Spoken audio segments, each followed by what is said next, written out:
situation of this particular NYSC lady, which of course recently spoke about the government. Lagos is very dirty. The Lagos is smelling that you can't even breathe properly in Lagos.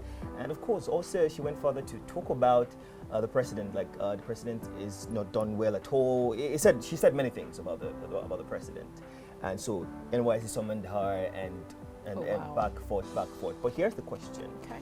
Do you feel like it is, all right, this particular thing is going to stop people, especially youth, from having their minds, speaking out their mind and everything? What do you think about it? I believe that freedom of speech is one thing that we have.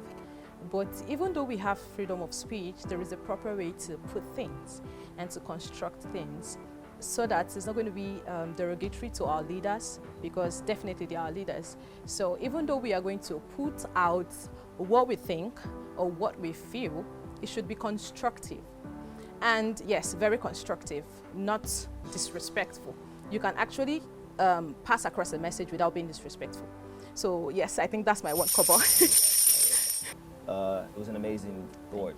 All right, but you still wanted to say something before about trying to create. I'm of the school of thought that if you realize that there's a problem, I think the first thing should be for you to consider if you can help, if you have a solution, and if you can be a part of the solution. Yes, the change.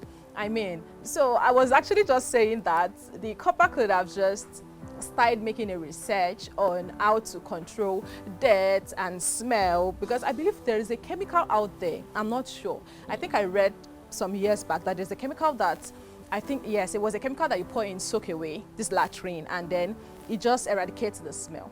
So I've not really seen people deploying that idea. We're using it in our community. So yes, so I was thinking, instead of her saying, oh, Lagos is dirty, and then calling out the government, she could have just made our research on probably, yes, what the government is even doing. Because, you know, it's one thing for the government to be working on something and then you calling them out on it, and it's another thing for them not to be doing anything and then you calling them out on it. So I was just thinking that she could have just made our research on probably how to make Lagos a better place, and probably control the smell instead of her just putting out there. Yeah, I understand, right? Because manner of approach is actually very important. Absolutely. You know, you can say, I'm sorry, and I'm so sorry. You know, the way you communicate things is actually very, very important, and you're dealing with the government, I mean. Absolutely, I understand that, and yeah, okay, that's amazing.